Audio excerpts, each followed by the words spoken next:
Toda cultura está atravesada por las condiciones del medio físico en el cual se desarrolla.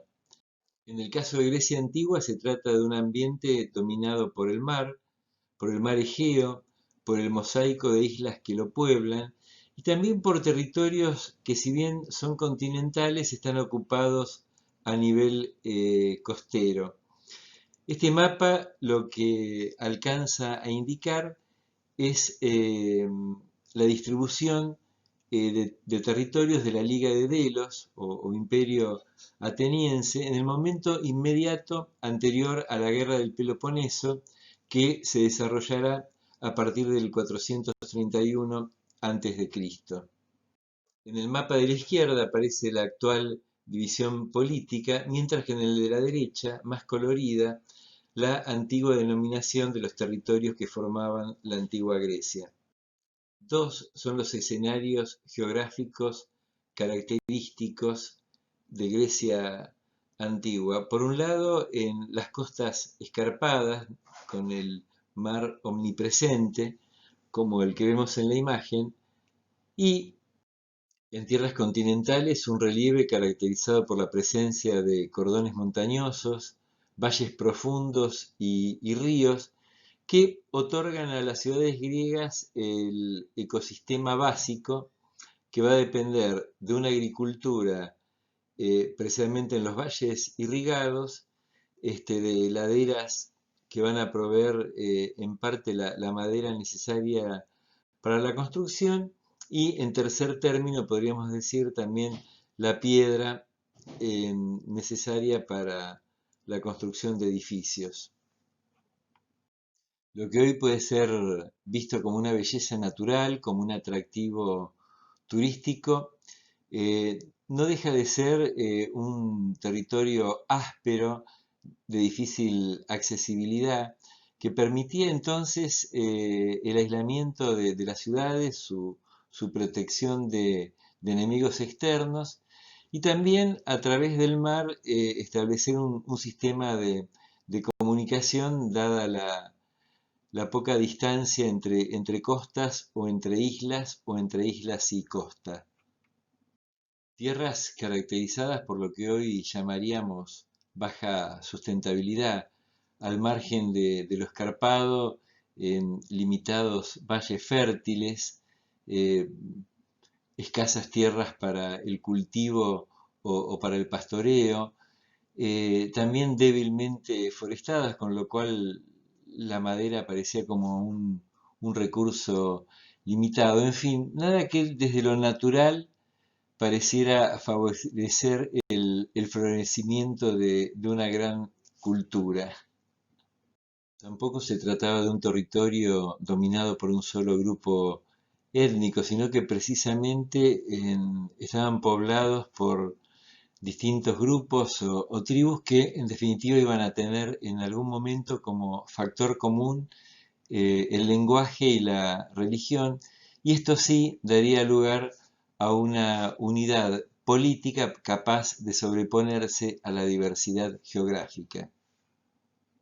Y cuando decimos que la cultura es capaz de sobreponerse a la naturaleza, tiene que ver precisamente con las posibilidades de un grupo social de realizar transformaciones sobre el territorio que hagan posible el establecimiento de poblaciones. En ese sentido, estas imágenes que corresponden a Lódice, a Samos, a Calopodi y a Copais, donde inclusive hay un lago desecado en tiempos antiguos para transformar su extensión en tierras de cultivo. Esta es una imagen donde precisamente aparece el lago Copaide o Copais en el centro de Beocia, al oeste de Tebas, y que fue efectivamente desecado recién a finales del siglo XIX, pero donde los intentos de desecarlos datan precisamente de los tiempos antiguos que estamos estudiando en este momento. Precisamente las obras más importantes anteriores a las del siglo XIX son las que se desarrollaron en el siglo XIV a.C. y que tenían como objetivo desviar a través de canales e inclusive de túneles las aguas del lago Copais al Golfo de Eubea, a fin de transformar el lecho limoso del lago en tierras de cultivo. O sea, fundamentalmente lo que muestran estas obras es el poder de organización y la disponibilidad de recursos técnicos para transformar el ambiente que, como decíamos, tenía naturalmente muy baja sustentabilidad. De ahí la idea de ampliar las fronteras agrícolas a fin de sostener la creciente población urbana. Los mapas que siguen indican el desarrollo territorial de Grecia a partir del núcleo fundacional que describíamos en la primera clase y al principio de esta, constituida fundamentalmente por el mar Egeo, las numerosísimas islas que lo pueblan y los territorios costeros de Asia Menor y de Europa. Un proceso de expansión que se va a dar a expensas fundamentalmente de las tierras de su eterno enemigo, el imperio persa, pero que también va a involucrar a otros grupos a los cuales va a ir integrando al imperio. De alguna manera la pérdida progresiva por parte de Persia se va a dar en paralelo al momento de máxima expansión de los griegos a partir de las conquistas de Alejandro Magno, que se indican con esa mancha verde en el mapa de abajo a la izquierda y que llegan a pasar inclusive al río Indo. Y después, bueno, rápidamente, ya que fue muy efímera esta conquista, tiene que ver con los 33 años que vivió Alejandro, la mancha se retrae hasta volver prácticamente a los límites iniciales. Y a propósito de las conquistas de Alejandro, traigo a colación un disco que les parecerá poco menos que prehistórico, es Alta Suciedad de Andrés Calamaro, que contó con la colaboración del filósofo español Antonio Escotado, por entonces de moda por su apología respecto a la experimentación con las drogas. Y en el tema Nunca es igual se escucha la voz de Escotado diciendo: cuentan de Alejandro que una vez se metió en un río tumultuoso de la India, todo con barro, persiguiendo al ejército que peleaba con él, y que cuando iban en mitad los caballos perdieron pie. Aquellas aguas estaban heladas, y se volvió a sus compañeros y les dijo: me cago en la leche, ¿os dais cuenta las cosas que tengo que hacer para que me tengáis respeto? Eso pasa poco ahora, eso pasa poco ahora, respeto, respeto, respeto. Cual soldados de Alejandro Magno, dichosos de volver a las tierras antiguas de Grecia, estamos ahora en Atenas mostrando un poco el tejido doméstico y algunas elevaciones, como por ejemplo el Areópago y la Acrópolis de Atenas, donde se desarrolla un conjunto de particular interés para nosotros. La Acrópolis es, por definición, la parte alta de la ciudad y tuvo, como en prácticamente todas las ciudades griegas, un origen defensivo que mutó al religioso. Se trata de una semiplanicie de contorno irregular, amurallado, en el cual se disponen, aparentemente en forma libre, una serie de edificios caracterizados por la regularidad geométrica de sus plantas. La imagen acá referencia a los distintos puntos, desde los propilios hasta el Partenón, que va a ser el particular objeto de estudio. Esto un poco para recordar una tradición griega que habíamos comentado, es la Acrópolis de Tirinto y a la derecha la Acrópolis de Atenas, están en situaciones equivalentes, en una semi-planicie elongada y amurallada. Y en el caso de Tirinto se dispone un palacio y en el caso de la Acrópolis una serie de edificios de carácter religioso, pero comparten un rasgo común, la irregularidad del contorno y la regularidad absoluta de cada uno de los edificios. En el caso de la Acrópolis de Atenas, lo que nos va a interesar particularmente es precisamente la relación entre edificios. En esta planta esquemática podemos apreciar la disposición de los 14 edificios que se disponen en la Acrópolis, más otros 6 en la parte baja. Aquí es elocuente precisamente la regularidad de las plantas de cada uno de esos 14 edificios, y sin embargo la aparente ausencia de una geometría que los asocie, al menos el tipo de geometría al que estamos más acostumbrados, la idea de una grilla ortogonal que subyace a la organización de los edificios, en este caso no existe y parecen estar dispuestos libremente.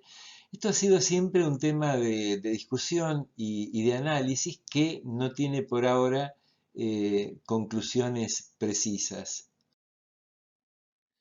Esta es una reconstrucción gráfica contemporánea que muestra, sin embargo, una idea de armonía entre los distintos edificios, quizás más allá de sus proporciones y de sus rasgos en común.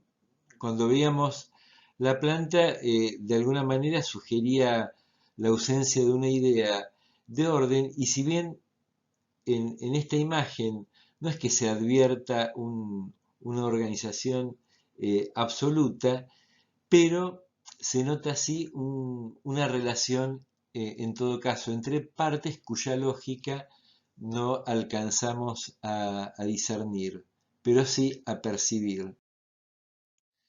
Y acá entramos entonces inevitablemente en la obra de Constantinos Apóstolos Dioxiadis, fallecido en 1975, y que va a elaborar un trabajo sobre la base de su tesis doctoral que se denomina el espacio arquitectónico en la antigua Grecia.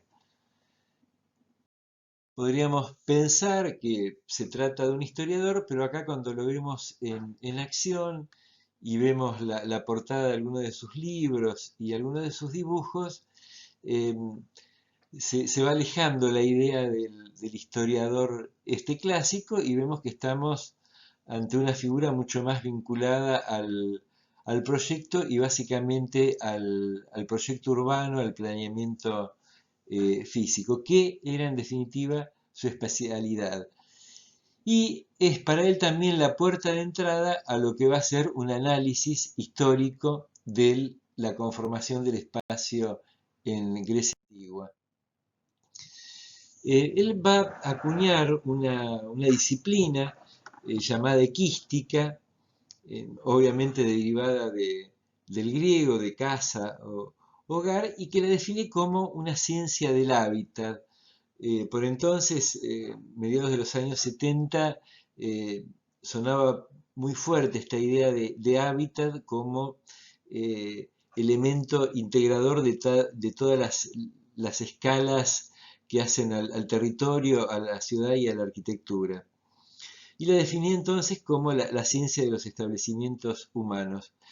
La quística es entonces una ciencia cuya labor consiste en examinar los establecimientos humanos desde todos los puntos de vista, logrando así el desarrollo de técnicas que solucionen sus problemas inherentes, o sea, con una perspectiva contemporánea. ¿Cuál es la hipótesis de Doxiadis? Que hay un sistema capaz de organizar el conjunto de edificios que se desarrollan en los santuarios griegos. En este caso, el análisis corresponde a la Acrópolis de de Atenas. Verán que hay una serie de líneas de colores que une los ángulos de cada edificio con un punto focal único. Ese punto focal único es el ingreso al santuario, en este caso los propilios, y lo que está indicando es que ningún edificio interfiere en la visión de otro y que por otro lado cada uno de ellos tiene un tipo de visión que pone en relación su lado menor con su lado mayor. Y que hay de alguna manera una centralidad en la visión del el templo principal, que es el Partenón. Esto parecería una cuestión meramente geométrica, pero por otro lado responde también a una cuestión sensorial, una cuestión perceptiva. Ningún ángulo excede el ángulo de confort visual. ¿Qué es el ángulo de confort visual? Es un ángulo de 30 grados que parte de nuestros ojos y que todo lo que está dentro de ese ángulo es lo que vemos con comodidad. No quiere decir que lo que esté por fuera de esos 30 grados nosotros no lo veamos, pero debemos hacer ya un esfuerzo para poder verlo. Hagan una prueba eh, de ver los dos dedos juntos y empezar a alejarlos. Cuando los dos dedos llegan a conformar un ángulo de 30 grados, hasta ahí vemos con cierta comodidad. Después los seguimos viendo, pero sentimos como un esfuerzo para poder seguirlos. Esa es la idea básica de Doxiadis, que va a tratar de poner en relación en cada uno de los santuarios griegos que analiza. Y así van desfilando inclusive las distintas etapas en el desarrollo de la Acrópolis de Atenas, en el 530 a.C., en el 480 e inclusive después del 450. O sea, como que hay un sistema que se inicia y se desarrolla dentro de la misma lógica. Entonces, cada edificio que va variando su ángulo y su disposición sobre, sobre esa plataforma semi-regular, va obedeciendo entonces a un sistema de ángulos muy precisos que por otro lado se va complejizando a medida que aparecen nuevos edificios. La hipótesis de Doxiadis reafirma el rol del hombre de la escala humana en la producción de la arquitectura griega. El hombre es la medida de todas las cosas, de la existencia de las cosas que son y la inexistencia de las cosas que no son, diría Protágoras, citado por Platón. Y este ejercicio lo va a ir repitiendo en una serie de santuarios de complejidad creciente, donde va encontrando siempre una lógica dentro de esta teoría angular que asocia entonces la ubicación de los edificios con su visión desde un determinado punto, siempre bajo una idea de lo que podríamos llamar escorzo o perspectiva, o sea, una visión que pone en relación los lados de los edificios. De ahí entonces lo importante que esos lados tengan una relación armónica definida para que formen parte de esta visión. Bueno, Magnesia, el ágora y recinto sagrado de Artemis del siglo II a.C. Como ven, en la disposición de los edificios en cada santuario es particular, pero en todos Doxiadis encuentra un expediente para encontrar la misma lógica. Asclepión de Cos, también el santuario en honor a Asclepio, encuentra una serie de ángulos que no solo proporcionan la disposición de los edificios, sino que también el ámbito desde el cual son observados. Es como para ver caso por caso y realizar una especie de verificación experimental, ¿no? Con líneas de visión y con medición de ángulo. Fíjense que es muy interesante cómo nunca un edificio obstaculiza la visión de otro. Quedan prácticamente a veces coincidiendo en sus aristas, pero nunca un edificio fundamental se interpone a otro que lo sea. Particularmente en el caso de Atenas, la planificación era algo que excedía a la Acrópolis y la propia ciudad se extendía hacia su costa marítima a través de un eje amurallado que, bueno, brindaba protección a ese tránsito entre la ciudad y su puerto, el Pireo. Por otra parte, el propio puerto tenía una geometrización que imponía su orden a la costa natural, un sector de atraque de los barcos y de almacenes para guardar las mercancías que estaba absolutamente geometrizado. Si bien esta es una ilustración un tanto naif, sirve para ver con claridad la relación entre la Acrópolis y el resto de la ciudad y particularmente con el Ágora.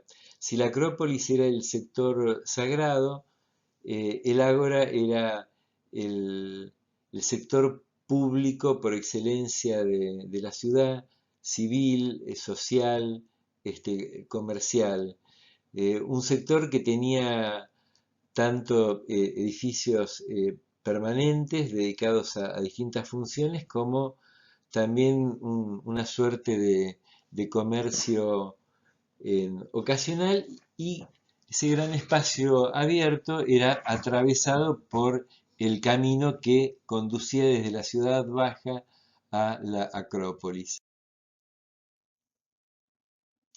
En esta imagen, también un poco en la misma tónica de la anterior, se ve por un lado el eje amurallado que se extiende hasta el puerto del Pireo, los distintos edificios, entre ellos algunos también de carácter deportivo, de administración de justicia, y a a la derecha uno que tenía carácter netamente comercial, conocido como Stoa, y en este caso la Stoa de Átalo. A diferencia de la Acrópolis, el Ágora tenía una organización más libre del conjunto de sus edificios y también obviamente una mayor diversidad que obedecía a los distintos usos. A fines del periodo helenístico, este era el aspecto que presentaba el Ágora de Atenas.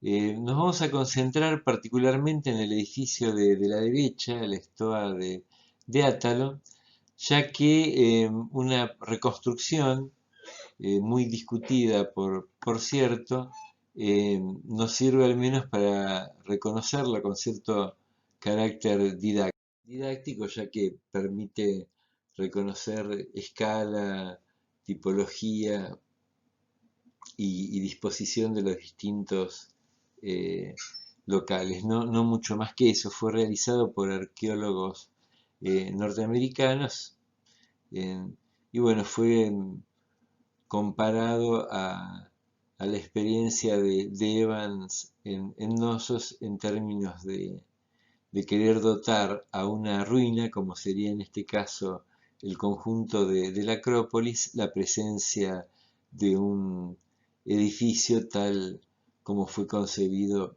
originalmente. En definitiva es algo que no tiene un mayor interés científico ni arquitectónico. Y pasamos al santuario de Apolo en Delfos, un edificio cuya lógica es aún más difícil de reconocer que aquellos que estuvimos recorriendo, no está dentro de los que ha tratado Doxiadis. Vamos a ver entonces qué tipo de organización puede ser subyacente. Acá no vemos un tema de ángulos, no vemos en realidad una suerte de si planteáramos un punto de visión, por ejemplo, en el ingreso veríamos que en realidad los edificios que están en el primer plano se sobreponen a la visión de aquellos que incluso siendo más importantes están en un plano posterior. Pero esta planta no es significativa si no leemos las curvas de nivel, que precisamente nos están indicando que este agrupamiento edilicio se desarrolla en la ladera de una colina. Entonces es otra la lógica que se aplica a la distribución de los edificios y que tiene que ver con un recorrido. Entonces es a partir del recorrido que estructura el santuario que la visión de cada uno de los edificios adquiere un sentido. Esta imagen es interesante para introducirnos en el tema de la relación de la arquitectura griega con el paisaje. Generar una visión pregnada por el romanticismo del siglo XVIII y del siglo XIX hizo pensar en una armonía entre la arquitectura griega y la naturaleza, más que nada dada por el estado de ruinas en que se encontraba buena parte de los edificios y del avance que la naturaleza había tenido sobre esas ruinas. Pero en realidad nada más contrastante que la arquitectura griega respecto a la naturaleza, sobre la base inclusive de una concepción religiosa. Para los griegos el universo de la naturaleza era caótico y precisamente la razón humana es la que impone un orden en ese caos, con lo cual no hay nada más contrastante que la arquitectura griega frente al paisaje, más allá que sean en la arquitecturización de ese paisaje puntos de privilegio para vistas panorámicas, pero en definitiva no hay una idea de integración, sino todo lo contrario, una clara idea de separar la obra humana de el universo natural. No más allá de lo romántica que puede parecer esa fusión que el tiempo provoca entre naturaleza y arquitectura. Pero en definitiva, la arquitectura es una transformación de la materia y en el caso de los griegos, una transformación hecha sobre la base de reglas, de procedimientos, de leyes geométricas y proporcionales que no estarían presentes en ese entorno naturalmente. En definitiva, el tiempo transforma las obras, los conjuntos, y nos brinda visiones que originalmente no existieron. De hecho, una escena levantada en el lugar que ahora quedan solamente sus ruinas es un elemento que interfiere en esa visión espléndida que tenemos del paisaje, pero en definitiva estas gradas no eran para admirar el paisaje, sino para admirar una obra humana como podía ser una obra de teatro, desarrollada en ese escenario producido a tal efecto. Bueno, y pasando al ámbito de las ciudades, y sobre todo en el periodo helenístico, empezamos a ver cómo se van eh, ajustando ciertas leyes de organización, no solo de los conjuntos, sino de la ciudad en su conjunto.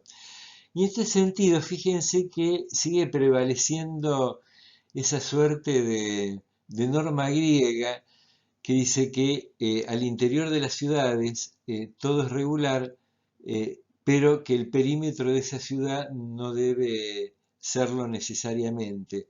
O sea, de la misma manera que veíamos en Micenas o en Tirinto, hay una muralla que se va recortando irregularmente por el territorio y dentro de la superficie que delimita hay un planteo absolutamente riguroso desde el punto de vista geométrico.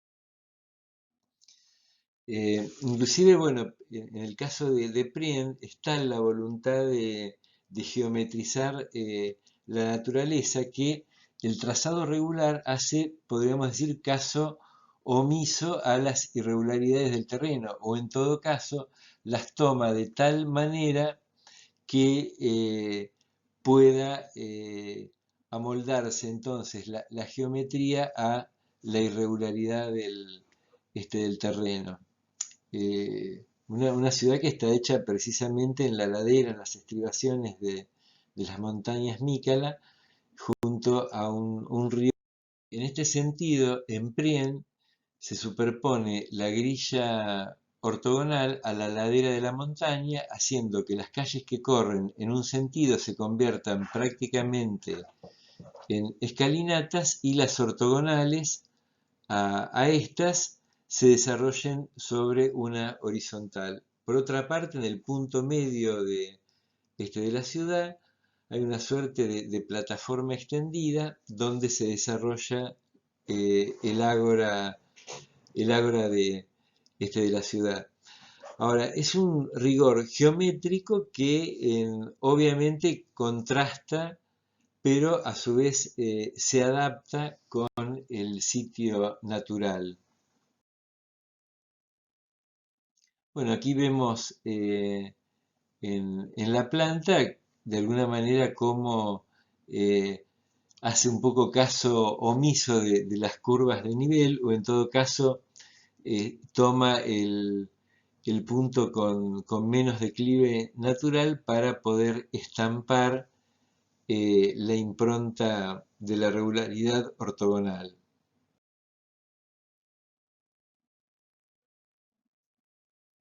Observen también que empieza a haber un sistema de amanzanamiento distinto.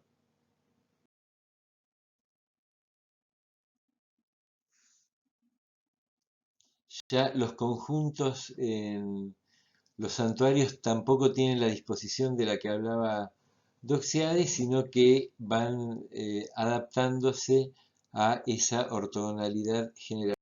A modo de antecedente, como para no pensar que toda regularidad nace en Grecia, un plano de la villa de una de las pirámides de Egipto, que es del siglo XIX a.C. y donde vemos una regularidad absoluta tanto en el trazado de lo que podríamos llamar urbano como de las unidades de habitación. Bueno, obviamente uso a la perfección del ángulo recto, pero más allá de eso también un sistema de organización urbana concebido en términos de regularidad ortogonal.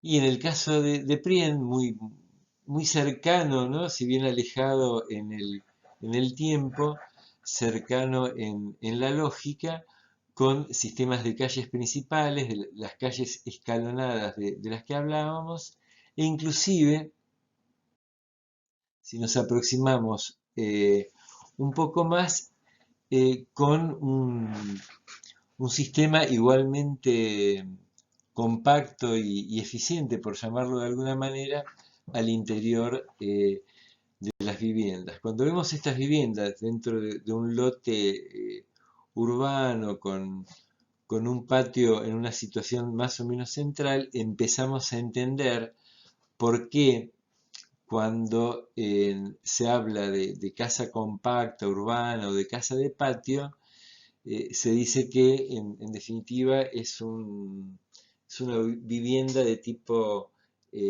mediterráneo. Está haciendo referencia no al rusticismo de las villas griegas, a la manera de Santorini, sino a este tipo de arquitectura de carácter netamente urbano que genera casas compactas y que en definitiva serían el germen de las viviendas unifamiliares entre medianeras. Y llegamos prácticamente a la máxima expresión en términos de regularidad de la traza urbana, que es Mileto, siempre fiel, remarquémoslo, a la tradición griega de tener una muralla irregular y de una forma urbana global que se adapta a la geografía del lugar, pero después, podríamos decir literalmente, murallas hacia adentro, prima una absoluta regularidad. Y acá sí, sobre todo en el plano de la derecha, se ve cómo esa trama regular hace caso omiso de las curvas de nivel y todo se va prácticamente cuadriculando en función de ese módulo base que genera la trama de la ciudad. Bueno, un modelo en escala, una maqueta que muestra la zona del puerto y cómo hay un orden curvilíneo de la naturaleza y una respuesta en términos de regularidad ortogonal de todo lo que sea arquitectura de la ciudad. Olinto, dentro de la misma lógica. Bueno, la Acrópolis de Olinto y una suerte de loteo, donde lo que se incorpora también como como dato a señalar es la de un pasaje urbano peatonal que estaría permitiendo una especie de doble acceso a algunas de las viviendas.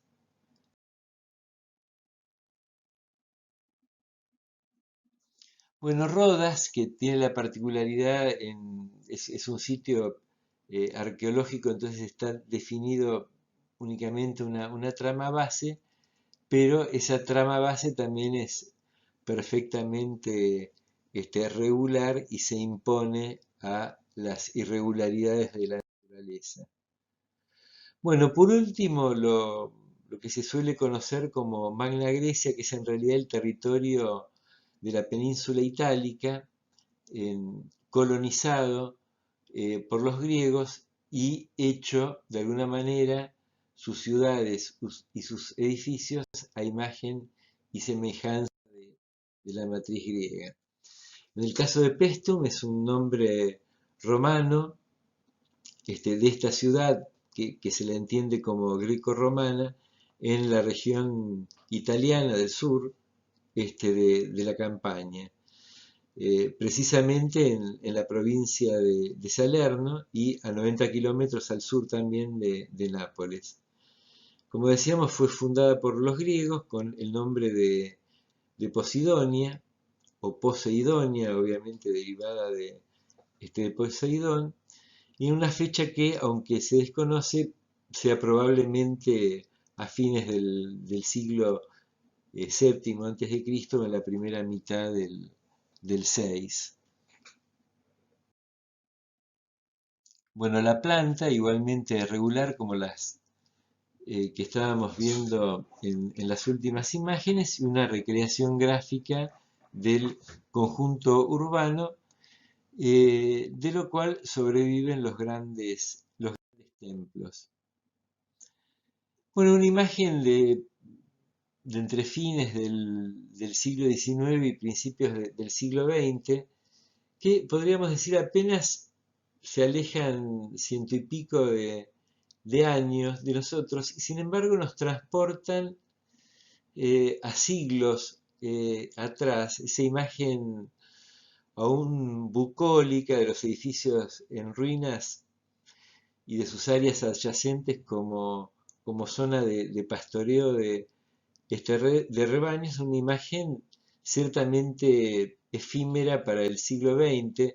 Podríamos decir que se mantuvo a lo largo de siglos y que recién el XX va a transformar, o por la expansión de las ciudades, o porque convierte, como en el caso de Paestum, estos sitios en un sitio arqueológico, pero fundamentalmente turístico, en lo que se podría llamar también un área protegida, pero que en definitiva va a perder en el transcurso del siglo ese aire bucólico, quizás más cercano o quizás no al de su momento de origen, pero que nos hace eh, pensar que es un momento mucho más lejano que el que en realidad fue. Bueno, los dos templos, dos de los principales, de los que se conservan, el, el templo de Hera o de Apolo, que fue conocido como de Poseidón, y el situado al fondo, en un estado de conservación no tan bueno como el que está en primer plano, que fue conocido como primer templo de Hera y antes llamado la Basílica. En definitiva, es estar en el actual territorio italiano, en lo que después sería el Imperio Romano, pero sentirse como en Grecia, porque precisamente la arquitectura tiene un carácter icónico y los templos griegos son una especie de marca de lugar que hacen reconocible cualquier sitio que tiene una ocupación griega. Entonces, la utilización de la arquitectura como una especie de marca territorial es también una característica que los griegos van a explotar. Entonces, de la misma manera que las ciudades se fundaban a expensas de ciudades griegas que financiaban inclusive esos viajes, la arquitectura se va a transportar no en sus materiales, sino en sus conceptos, en sus dimensiones, en sus proporciones. Y por eso, aunque solo quede una ruina, como en este caso, es un lugar visible desde los barcos que a la distancia va a estar marcando, como en este caso en el cabo nuevamente de su unión, de la misma manera que terminamos la clase anterior, eh, terminamos esta mostrando cómo apenas los vestigios de un edificio hacen reconocible que ese lugar fue griego. La arquitectura entonces como marca del territorio. Bueno, gracias y hasta la próxima.